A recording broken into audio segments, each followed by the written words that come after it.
Malik Monk can do that. Melo can do that. LeBron can do that. Westbrook can, but I don't want him to. Westbrook's not a big shot creator. I mean, he is. He just won't hit the rim. I just don't think he has it anymore. Should any team want Carmelo Anthony? Blasphemous. Yes,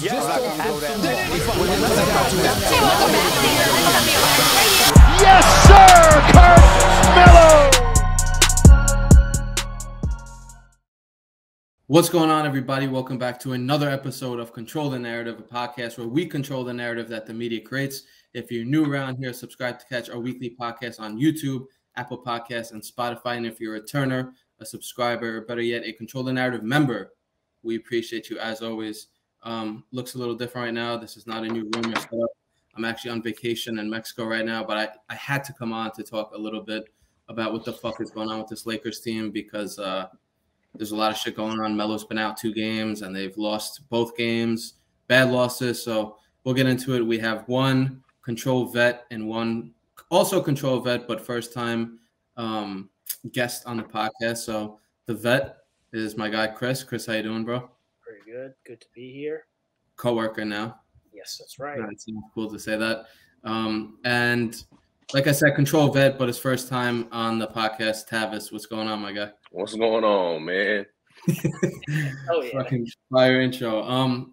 I just asked, and he does have that. That's where he takes all of his work meetings. If you're watching this on YouTube with the jerseys in the background, so fire ass setup. We have some good setups from guests on this podcast, but this is definitely up there. Yeah, man, I had to get the jerseys right. I'm sure you guys can tell there's one jersey missing, but we won't get into that jersey too much. Do you have one? You just didn't hang it up? I do have one. Okay, me too. I usually wear it to cut the grass. I like that. I'm not crazy like those fans that go out and burn jerseys and shit. Like, I'm a big jersey fanatic, so I do value and appreciate the jersey, but I'm not gonna burn it or trash it. I'll just, use it to work out, use it to cut the grass, use it to play outside, housework, yard work. If something happens to it, I'm not too worried about it. Respect. Bet, man. All right, let's get into this because, like I said in the intro real quick, tough few games for the Lakers. After winning 4 in a row, they lost a few in a row. Really bad loss in Denver. And again, we'll kind of touch on this with all the questions. But, Chris, let's start with you. With all these bad losses that they've been having, do you think it's – and it's funny because last week we're like, yo, is this team starting to gel? Do you think it's this team just not being on one page, or do you think it's just straight effort? Because, again, I feel like week by week it differs. But right now in the season, do you feel like it's cohesiveness that's not there, or do you feel like, nah, they're just not trying? Man, I think a little bit of both are true. I think they've had other than like the Davis thing, they've had bad luck injury wise. Like, it hasn't been easy from the get-go, but they do play well for small stretches, and you think they're about to turn a corner, and then they get lit up by these guys on the Kings. And I do think they have built a little bit of cohesion, but I think the biggest thing, and I don't even know if it's an effort thing, because these guys might be giving all they have and they're just not good enough. I think it's a talent thing on the defensive end, because anytime they play a team that's got explosive guards who love to get into the paint, already know Westbrook doesn't want to play any defense. So these guys like Avery Bradley used to be a good defender. Wayne Ellington, never known for playing defense. Like these guards that they have out there, they get lit up. It really depends on the personnel on the other team, to be honest, sometimes. All right, so let me ask a quick follow-up. Do you think there's anything they could do differently defensively besides, like, I don't know, maybe try more that would? I mean, you're more so asking for effort, because I think the main problem is the roster. The roster's just not – it's not built to compete with these young dogs. You got a lot of young, upcoming talent. You got the Hawks out there, the Grizzlies, your Knicks. They're even young and, up and running. And I just think – the age group can't keep up with those type of teams. It might work in the playoffs, but it's going to be a tough road getting to the playoffs watching it, because, again, they're not built right. I mean, your youngest player is a rookie. You know what I'm saying? And then after that, everybody's pretty much vets besides Malik Monk. So THT. you're asking, and then you're asking probably the most injury-prone star in the history to be your number one option on both offense and defense. Fair. And then after that, you're asking a 37-year-old LeBron to average like 27 and 10, which is doable, but it's like you don't want to ask that from LeBron, not at this age, every night. And then after that, who do you go to? You know, after those two, it could be anybody between Melo, Malik Monk, whoever's hot that night. But then again, these aren't young guys. So I think that's the main problem. It is a little bit of cohesiveness and it is a little bit of effort. I think it starts out with cohesiveness. Sometimes it starts out where they're not on the same page or they haven't learned each other yet. But then as the deficit increases, the effort decreases. You see what I'm saying? So it's a little bit of both, but I just think they have to figure something out, man. I don't know if they need to run zone because of their age or what. They've done it a few times. Yeah. Have you guys noticed that sometimes when they get up, especially the bad teams or the teams that they should beat, because they themselves record-wise aren't a great team, but I've noticed that they go up, they get maybe a 9-11-point lead, and then, you know, guys like Westbrook, guys like LeBron, sometimes you see him take the foot off the gas. And for LeBron, that's natural. He's got to exude so much energy on both ends of the floor to keep the team afloat. When either one of them I see, like, just kind of take a heat check shot or just kind of take the foot off the gas, the rest of the team does the same. Yeah. And then all of a sudden they're up 11 and now they're down 3. And because when you see your leaders doing that, fuck yeah. It's like, right. all right. No, it's a total. Monk sees that, he's going to come down and pull from 30. It's like, why the fuck not? So fair. For me, man, I think you both kind of hit it. For me, I think it's more effort. Like, yes, of course, this team could, you know, switch better or, you know, communicate offensively better, all these different things. But at the end of the day, if this team really locked in, they do well. And especially lately when, you know, Melo's been out, AD's been out, and guys like that are out where, you know, if Russ and LeBron aren't, like, to your point, Chris, like putting their foot on the gas and like trying all game, where, you know, they can do it here and there, but for 48 minutes, 82 times a season, and then plus you have the playoffs, that's where I just feel like, I don't know if they can't, but it's like they know their limit and they just don't. And then when they do it, then Monk follows in their footsteps and THT starts chucking up threes and all these things. And then I think that's where shit gets bad. I think it's, if I had to put a percentage on it, I want to say it's like 85% effort where, you know, they can't, like, they know, like, all right, if I keep going, like, again, weird example because AD injury was a freak injury kind of, but like, you know, he kept going probably hard and he went hard. And if LeBron goes hard like that and Russ goes hard like that, they know that, you know, sometimes their bodies might give out on him. And LeBron's like, his groin was it his groin or his thigh or something? No, it's his groin and his ankle, right? So yeah, something like that. Like the ankle, and then earlier this year he had the whole abdominal thing. Sorry, that's what. Oh yeah. Yeah. So like, I just feel like they know their body's limits, and they just, again, I think they're 9th right now in the standings, which is, you know, technically going to get them in the playoffs, but then they have to play that playing game. And again, you just want to get top 6, and we all know that. So I just think it's effort. And it's frustrating to watch when last week, literally the name of the episode was, are the Lakers starting to gel? And here we are. Yeah, they had won like, what, 4 in a row? They won 4 in a row. We're like, yo, shit, all right, cool. Maybe, you know, this LeBron at center thing is going to work. And then they come back and Westbrook shoots how he's been shooting. They lose to 30. They lose by 30 to Denver. They lose to the Kings. And it's just like they can't gain any momentum. And it's just frustrating. And that's a good point, though, talking about their bodies. Do you guys feel like when AD plays, he plays a little timid? 100%. Like, and I don't know if that's from his injury past or if he's just content with having a ring but Man. He kind of reminds me of Porzingis. You know, Porzingis was an inside guy. When he first got to New York, he was an inside power forward. Now Porzingis is a shooting guard out there in Dallas. All he does is shoots jumpers. I don't ever see him bang down low. And I get that a lot from AD. I mean, AD doesn't even have a go-to move to me.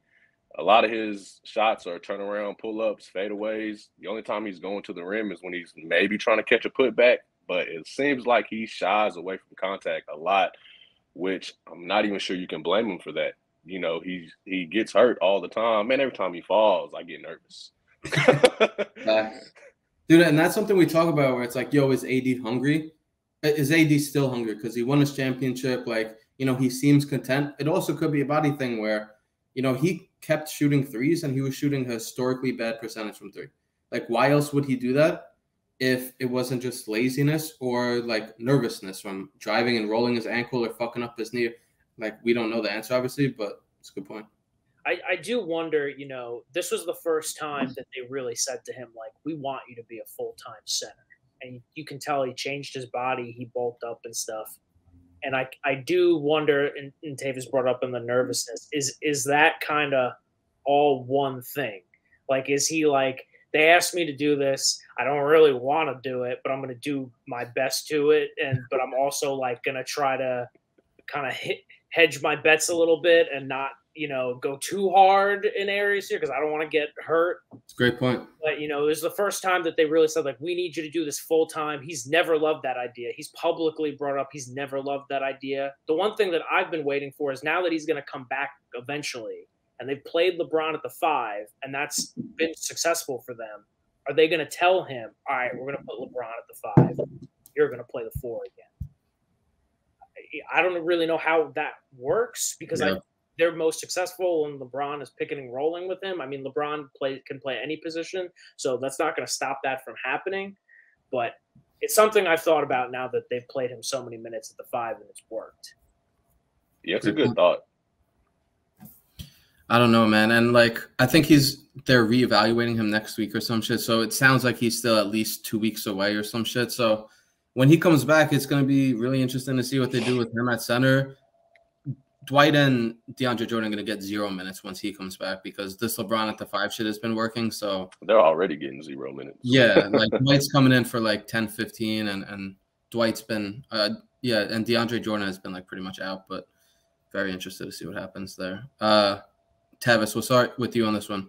Yo, real quick, sorry to interrupt if you're watching on YouTube or listening on Apple Podcasts or Spotify, but just wanted to let you know that we have merch at Control the Narrative, and it's pretty fire, in my opinion. This is the Pixel Melo t-shirt that I'm rocking. Anything from Cuse Melo to New York Melo, Hoodie Melo. On this shirt, we got Scapegoat merch, we got Black Ball merch, we got just regular Control merch. Shop CTRL the Narrative.com. T-shirts, hoodies, hats, beanies, stickers. Shop CTRL the Narrative.com. I think I got my point across. Go check it out. I bet you'll find something you like. Appreciate the support as well. Obviously, you know, the merch sales help us fund these podcast episodes that we get to record every single week. So appreciate you, and back to the show. We haven't really talked about Carmelo too much in this podcast. So what have you seen from the Lakers these past 2 games in terms of what they've missed from Melo? And again, we're not sitting here because I know what people are going to say, oh, you're just saying that the Lakers lost these 2 games because Melo's like, no, Melo's not going to make a 35-point difference or whatever it was in Denver. But like, what have you seen offensively, defensively, or just like anything? Melo's not going to make a difference as far as how much they've been losing by, but he does make a huge difference as far as adding another shooter, another scorer. You know, LA doesn't have any shooters on the team outside of Melo, Malik Monk, and those 2 guys aren't even shooters. They're scorers, but they can shoot the ball at a very, very good percentage. I think Wayne Ellington is the only legit shooter on the squad. Outside of that, Reeves. You have – yeah, you can throw Reeves in there. But outside of them, you have scorers that are, you know, put in positions to shoot like Melo and Malik Monk. So I think without Melo, you do lose the shooting. That's one less person you have to worry about. So when they're out there on the court, they only have to worry about Malik Monk. They don't have to worry about him and Melo. You see what I'm saying? And Melo gives them that shooting. They gives them the spacing on the floor. And then he's just another vet out there on the floor, you know what I'm saying? And Melo plays well with LeBron. You know, if you've watched the games, them 2 play very well. LeBron finds him in his spots, and they seem like they're on the same page, which is nothing that I didn't expect. But I think losing Melo just kind of – it lose another scorer, it lose another shooter, it lose points. And they're already losing by a lot. I mean, like I said, though, Melo doesn't make up the deficit. I'm not trying to sit here and say they're losing games because Melo's not playing, but Melo out there does help tremendously. Yep. Chris, what do you think? I mean, Tavis hit it right on the head. Shooting's a Tavis. huge – Tavis, sorry. No, you're good, man. You know, Melo is a huge key to their team when it comes to shooting. They just don't have a ton of that. I think the other biggest thing is they lose the ability to have another shot creator, a guy who can create a shot. Yes. Malik Monk can do that. Melo can do that. LeBron can do that. Westbrook can, but I don't want him to. Westbrook's not a big shot creator. I mean, he is. He just won't hit the rim. He could get his own shot. He's just not going to hit the rim when he puts it up. He can get his own shot, but I think a lot of his shots are based off athleticism. And what a lot of people haven't really touched on most is it looks like Russ is starting to lose some of that athleticism. Oh, yeah. He's been back to Houston 2 years ago. Yeah. But no, that's a good point, Chris, about the whole creating a shot. Because it's like when you get down 10, 15, 17, you start looking for someone that can just get you a bucket, you know, just get them out of the drought.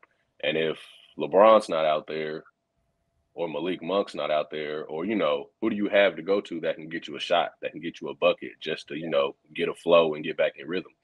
And every once in a blue moon, when Melo does get a little hot, they will give him the ball on the block or on the elbow, especially late if LeBron's taking a break. And if Melo, you get in the fourth and he's got, 16, 17 points, they may start doubling. You saw that a little bit in the Hawks game. There was a game in that 4-game stretch too. I forget if it was the Wolves or somebody. They played somebody. He got hot. And down the fourth, they started doubling him a little bit. And just like they would use AD, they get him on the block. They start to double him. He makes passes. That's how he gets a lot of those other guys open shots. They desperately miss that when LeBron's not on the floor. So, they're definitely missing that. And it's really sad to say, Melo's great. All three of us here love Melo, but 37 years old, he's out for 2 games with some back tightness. How much And where did that come from? Like, Melo's been healthy this whole year, and then out of nowhere, it was like back tightness. I mean, where did you get that? You've escaped COVID thus far, but now you got back tightness? Carrying the team I wish I could say seriously, like carrying the team on his back, but he'll never get enough shot attempts to do that. But, like both of you said, I think it's solely offensively they're missing him. And that's a great point with the whole isolation and creating your own shot where, once that deficit gets to 15 and 16 and the other team just hit 4 in a row and, instead of calling a timeout, they could just drop it into Melo at the block. And at the very worst, he'll get somebody a good look, whether it's him or whether it's Reeves in the corner, whoever. And they don't have that when LeBron's out there. And even Monk, Monk's not a facilitator like Melo can be. He can't really find the open guy if he gets doubled. So obviously with AD out, Melo and Monk were splitting a lot of the scoring responsibilities in terms of behind LeBron and then even Russ to a certain extent. But I just think Monk has been asked to do way, way more these last 2 games, and it's been tough on him. And again, the shooting too, where I'm just looking at the percentages. They were shooting 54%, 51%, 53% in games before that from 3. And they went down to, sorry, that's the field goal. They were shooting 41, 36, and now they shot 36. In this last game in Denver, they actually shot 57% from 3.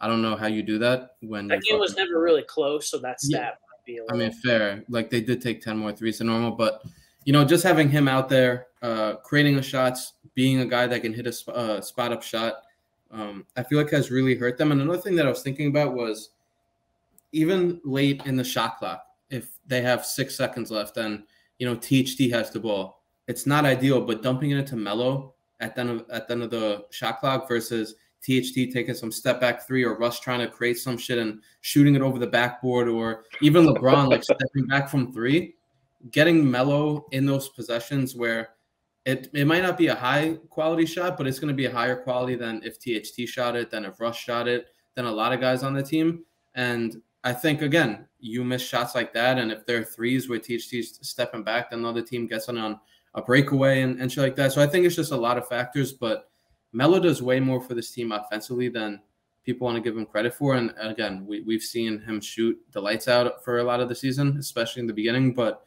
even just the little thing, end of the shot clock. All right, they're on a 7-0 run. Let's get Melo the ball on the post. that I think they're really missing. You don't lose the clutch gene. Ever. You know? Like you've seen it with like Vince Carter, Joe Johnson. Like that doesn't leave you. So like these guys who are good, like THT and stuff, they're young, but like that was like I've been in this moment 10 billion times. Yeah. I'd also love to poll legit Laker fans and be like, all right, he's not in the game. We're down 2, game on the line. Like, would you rather 37-year-old Melo take the shot or Russ? I'd love to hear the answer. Should I tweet that out from control? Yeah, sure. Go ahead. I'd love you know what's gonna happen. Yeah, I know. Yeah. But I mean, that Kings game is such a perfect example of like how they could have used him down the stretch. That last possession came off that screen and took that 3. I knew when as soon as he got the ball, I was like, okay, he's gonna do a play right here that's gonna break everyone's brain. You know, and we've been watching him for a minute, Chris. OKC, 40 games in LA. It's enough for us to be like, all right, we know what the fuck he's about to pull right now. And that's the thing that's crazy because I know Russ gets a lot of heat, but it's like, and see, I'm from Oklahoma. I'm from Oklahoma, born and raised. I'm a big Melo fan because growing up, we didn't have a pro sports team. So Allen Iverson was my first favorite player, but then after him, it was definitely Melo. So I latched on to Melo at a young age, and then finally we got a pro sports team in Oklahoma. So I've watched Russ very closely, and I try not to blame him because this is the Russ that we have all seen and known. Like Russ has been like this his entire career. It's just that his athleticism covered it up. And then you have one of the greatest scorers of all time, Kevin Durant, that helped cover it up. Because I tell people all the time, Kevin Durant was probably his best teammate because KD can get you 30 with less than 20 shots. KD is really efficient. So it covers up a lot of Russ's mistakes because when Russ was taking a lot of shots, KD would still get his numbers. They would still win the game. People overlook the turnovers.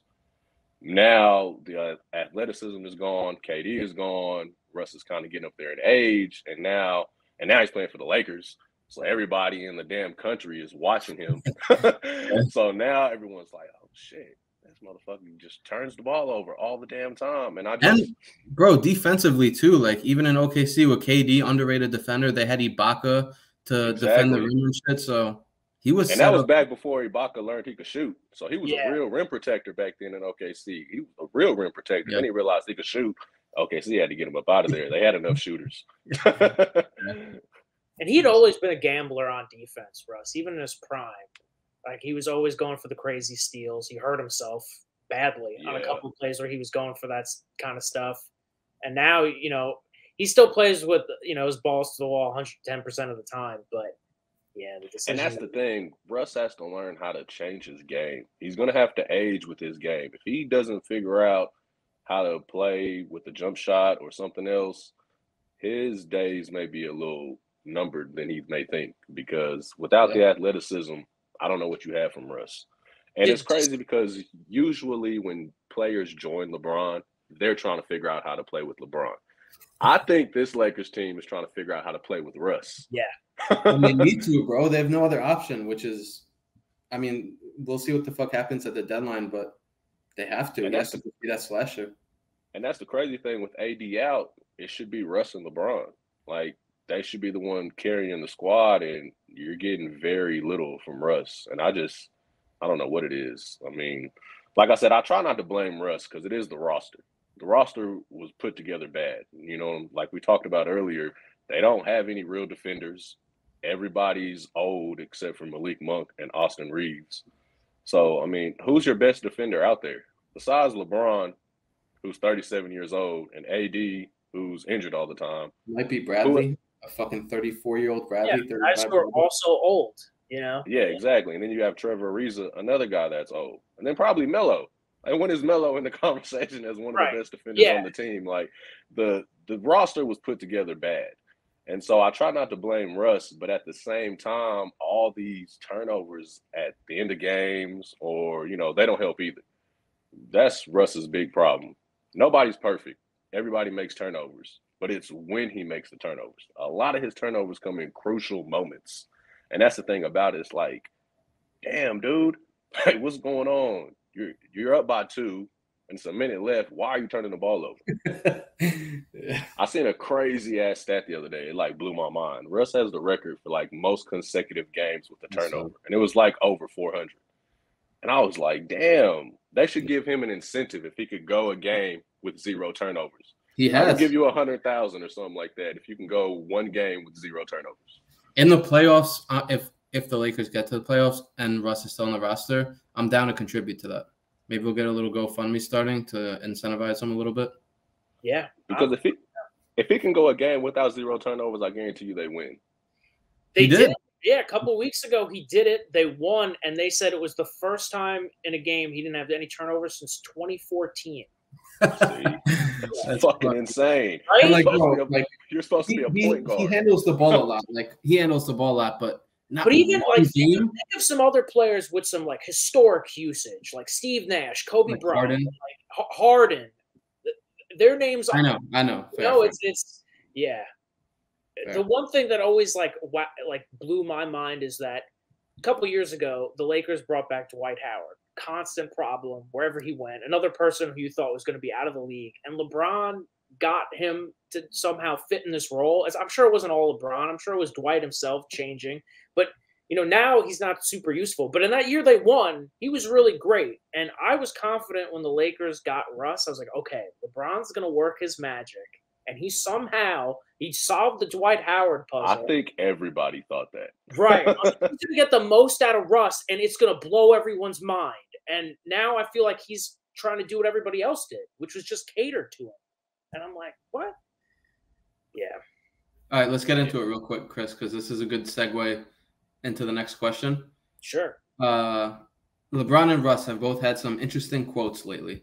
From me specifically, that I'm like, all right, last interruption, because if you're watching or listening to the podcast for this long, you probably fuck with us. And if you fuck with us, you'll probably fuck with all the perks that you get from being a Control the Narrative member, whether that's access to our invite-only Discord where we're talking basketball all the time, or opportunities to join the next episode of Control. So whenever we need a guest, I go in our Discord, I say, yo, who's free? Who wants to hop on the next episode? And I pick from there.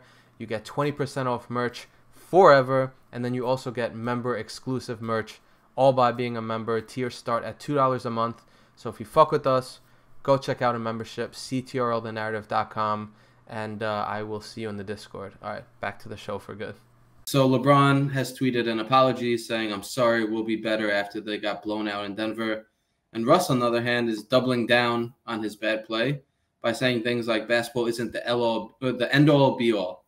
So my question to you is, who's more out of touch with reality? LeBron for saying, yo, I apologize, this is, we'll be better when, obviously he's been balling, or Russ playing like fucking shit and being like, it's just basketball at the end of the day? I think I hate to keep blaming Russ, but I think oh, man. LeBron, I think, is just like, he's just being the leader. He's being the face of the franchise. Yeah. I know everybody's unhappy, so I'm just kind of let everybody know that I hear you and I'm going to try to be better. I think there's a lot of athletes out there who would make that message and nothing would come of it. I do think when LeBron says something like that, he really does mean it. Will they do anything substantial after that? I have no idea. But I think he really does mean it. And I don't want to keep blaming Russ, but I do think the way he's acted in talking to the media this year, like the constant looking at his phone and dismissing questions, he's always been like that, but it's been extra bad this year. I do wonder that if he just gave a couple of answers, this is hard for me too, guys, I'm in a new situation. There's so many things that haven't gone right and I'm trying to change day by day. It's a slow process, but to hear out of his mouth, I'm trying, I'm doing my best, I think a lot of people would be like, all right, I get it. Great point. And we'll stick with you and shit like that. It is what it is. It's just basketball. That turns so many fucking fans off, and it loses you supporters. And at a time like this, don't you want supporters? I guess some people don't give a fuck either way, because I saw something funny that was whenever Russ had a bad game, whenever you see him dancing with his family on Twitter, because he'll have 7 turnovers and a half, and people are like, yo, don't you guys understand he has a family? What the fuck does that have to do with anything? People. What do you think, Tyler? It's just a constant denial.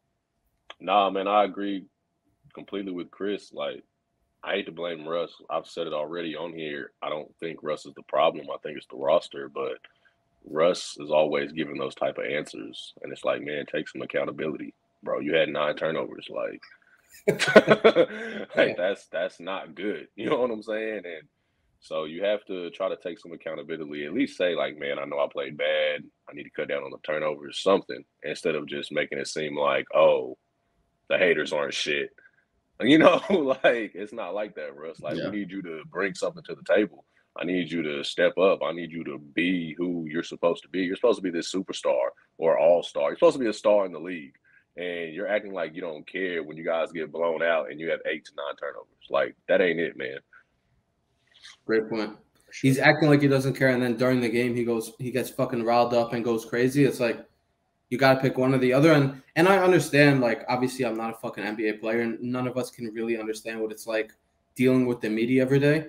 But there's certain, if you really don't want to answer questions and like talk basketball, just like go the Marshawn Lynch route and be like, yo, I'm just here so I don't get fined, or like, we got to just play better. If you just say we got to play better, that's one thing. And if you just want to be a dick to the media, it is what it is. Like, fuck the media. But at the end of the day, if you're out there saying shit like, you know, basketball isn't the end-all, be-all, and just shit that's like, you know, people are just defeated when they say shit like that, when they don't have anything else to say, like, yeah, I want to get better, or I'm trying, or just like fucking anything, but basketball isn't the end-all, be-all.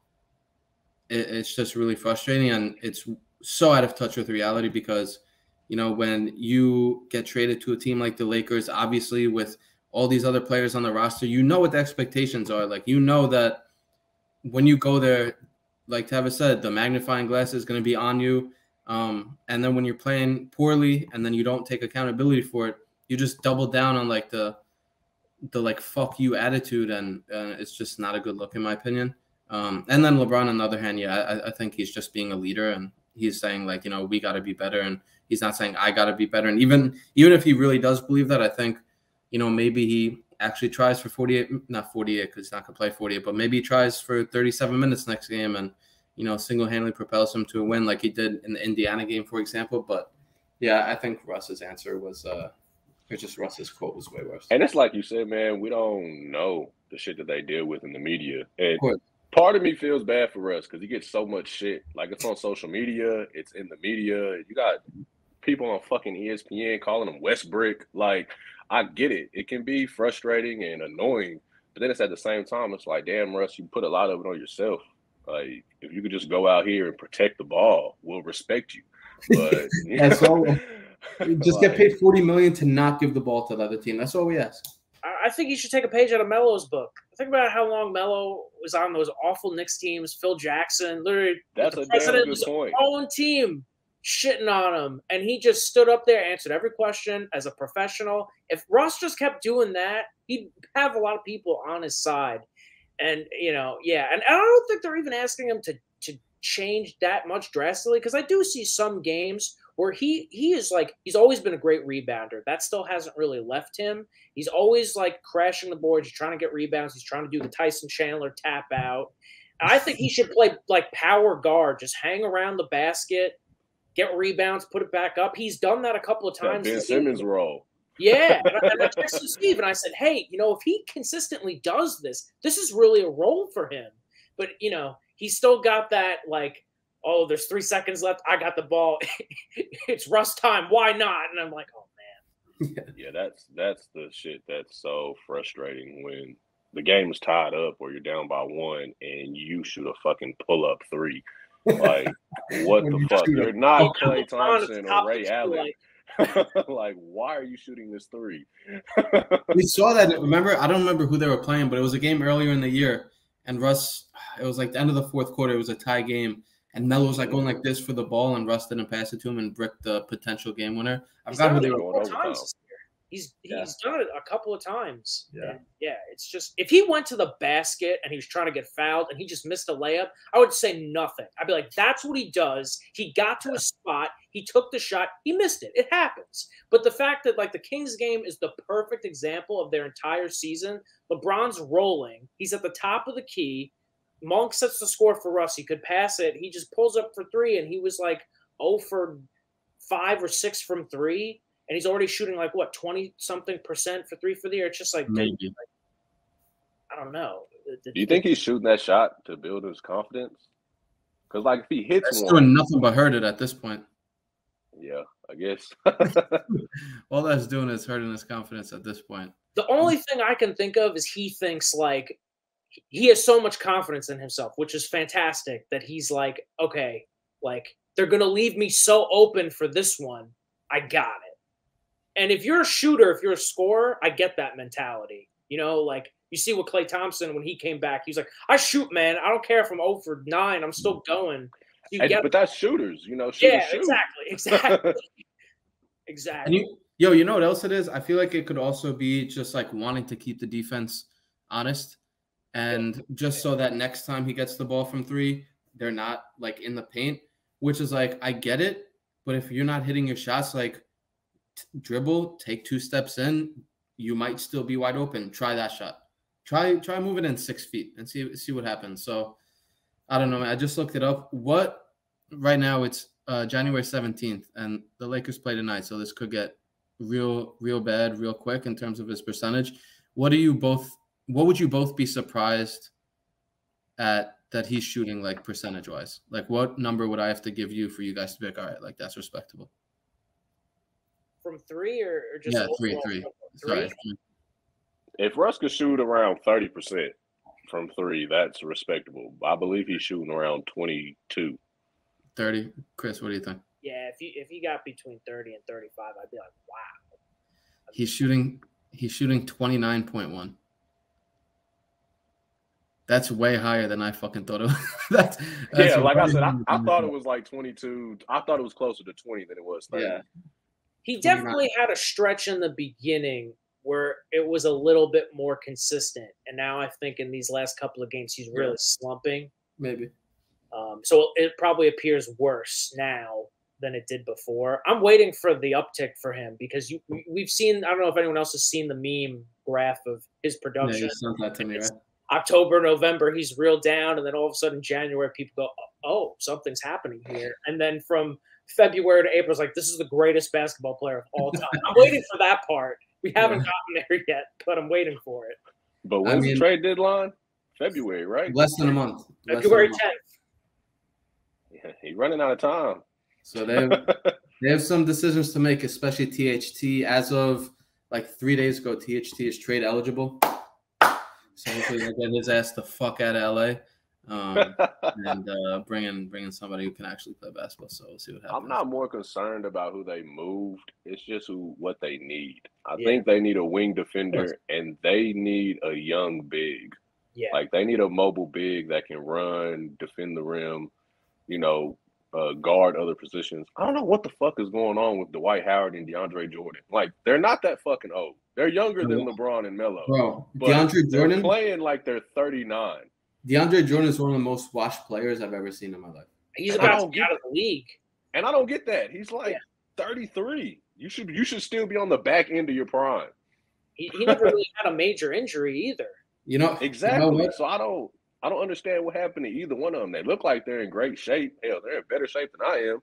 I mean, I was gonna say, some people. This isn't my thoughts, but some people are pointing to that DeAndre Jordan went vegan as a potential reason.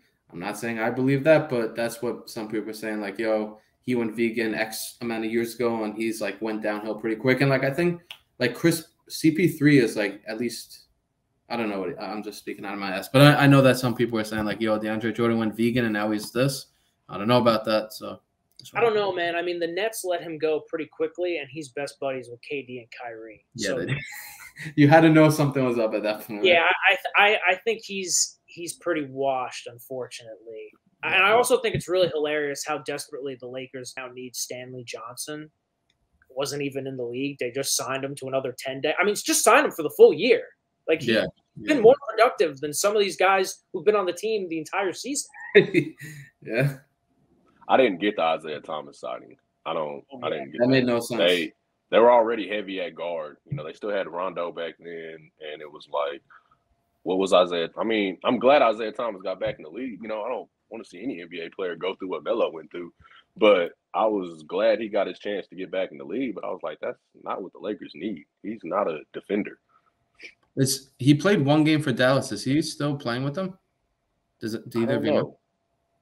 I don't know. I'm looking at Basketball Reference right now. It says he did Dallas. just play the Knicks, and he did not play, so I don't know if he's Maybe not. All right. Let me see if he's playing, because the Mavericks are actually playing the Thunder right now. And you're missing that to hop on Control, Tavis? Appreciate that, bro. Big game. Yeah, I don't know if he's playing, but I don't think he's on the roster anymore. He's not. He's not on the box score roster, so yeah, bro. When he was on the Lakers, it was like some Steve Novak type shit on defense. No matter who had the ball, like just switch and like get on him, and like that sucks to see, bro. Like he's literally I think he's 5'9". He's literally my height, and like I can't imagine like fucking Dwight Howard getting the ball. I don't care how jacked I am. And like trying to do anything. So reminded me of the Steve Novak days at the end of his Knicks tenure. Yo, I appreciate both of you hopping on. But before I let both of you go, Chris, you know this, Tavis. I don't know if you've watched them, but we allow our guests to control a narrative. So it doesn't have to be Melo related. It doesn't have to be basketball related. It doesn't have to be sports related. So whoever has one, you can go first, and I'll give you the floor to control a narrative. I can go. It's a topic of mine because you're wearing one. Bring back the NBA ninja style headbands. They took it away. I don't know why. Maybe they don't want people pulling on the ends of it. All I know is the season that they brought those bad boys out, Jimmy Butler looked like a badass every game. I loved it. I think more people need to do it. Russ would actually look like a Ninja Turtle. That's a fucking Bring good it one. back. I love it so much. If LeBron was about to rock it, then he was pissed that they took it away. I'm about it. We need it back. Come on, NBA. Yeah. And that's why I don't wear this shit around you, Chris. I know you fucking be pulling on my shirt and shit whenever we play, so I try to keep this shit away from you whenever we play together. Tavis, I don't have much of a narrative that I want to control because but kind of more about what we've been talking about this whole time, man. Russ. I try to tell people, try not to blame Russ as much. I know it's hard when you're watching him because the turnovers and the bad shots make him an easy target. But the roster is not built the right way. You know, Russ might be half the problem, but he's not the problem. So it's like, man, give him some slack. All right, wait. Last follow-up question. Is there anyone you would blame more than Russ? Is it Pelinka? The Lakers GM? It might be Pelinka or it might be Vogel. Because sometimes when a player is playing the way that he is, the coaches have to put them in the right position to succeed. Like, the coach should be putting Russ in the right positions. Like, at the end of the game, LeBron needs to run point, not Russ. You know what I'm saying? So I don't know if that's more so on the coach or maybe Vogel can't handle those egos. That's the problem we had in OKC when we had Russ, PG, and Melo. I thought Billy Donovan couldn't handle those egos. And it might be the same thing with Vogel. I don't know what it is. But I will say this, though. If LeBron can pull off winning a ring with Russell Westbrook, he will be the GOAT. If he pulls that off, because I think Russ may be the reason he doesn't get it. I don't disagree. Not about the GOAT part, but about the Russ being the reason he doesn't get it. I will never. It's just Russ is so hard to play with, and you see the way he plays, and it's like he hasn't been able to win with anybody. If LeBron can win with him, it's like, damn, LeBron might be the GOAT. I don't. Go ahead, Chris. Well, I think I would put the blame more on the management, Vogel and Pelinka too, because you traded for Russ, but you signed all these other dudes who don't play defense. So then when the team sucks on defense, what did you think was going to happen? I do wonder if we were just surrounded by 3-and-D wing guys and you had Russ in the role he's doing, would we be thinking of him better because you can kind of mask the bad Russ things? And I do think it's going to be like really interesting. Like when this season ends, no matter how it ends for him, like this year is the last season of his contract. I know he's got like a really big fat player option. I'm interested to see if they're like, yeah, we're going to run this back, retool the roster, keep him, and see what it looks like that way, or they're just going to give up. I don't want to see Russ get traded because I think it'll kill his career. I think if he gets traded, it's going to kill him, like kind of like the whole Melo situation. Yeah, I was gonna say AI it's trade really Russ, Allen it's gonna Iverson. kill him. Yeah, AI shit. Yeah. Last quick breaking news: Melo is out tonight, third straight game. So, FYI. Again, who they play tonight? Utah. Vogel said he's getting better, but not enough to play tonight. I don't know what the fuck's going on with that back, but Melo's out. So Utah's a tough matchup. We'll see what the fuck happens. LeBron's gonna have his hands full with Gobert. They gotta play. I guess the White and DJ will probably play tonight. Yeah, they played against Denver, and Joker was killing them. Remember who played great defense on Joker in the playoffs last year from Portland? Melo. He didn't know what to do. He was like, but I tell people all the time, Joker's good because it's the jersey number. Yeah, it's the jersey. That shit, man. Yeah, fuck him. I'll always dislike him because of that. He knew who wore that shit before him. And man, for Denver to allow it, for him to dislike him like that though, man. No, that's happened in a lot of organizations. Like Ray Allen wore 34 for the Bucks, and now Giannis wears 34. Yep. Like it's a lot of I don't know why they didn't. Maybe they were just upset at Melo for leaving. Who knows? Yeah, I bet that's what it was about it. All right, Chris, appreciate you coming back on. Tavis, appreciate you hopping on for the first time and giving us. No, man, I appreciate you guys having me, man.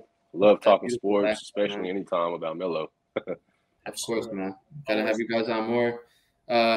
No Melo tonight, so we'll see how the fuck they do. But either way, man, hopefully AD comes back soon and this team starts to turn it around because the shit has not been fun over the last week plus. So anyway, appreciate you guys. No problem, man. Thanks a lot. Y'all take it easy. Yes, sir. Stay mellow, baby. Stay mellow.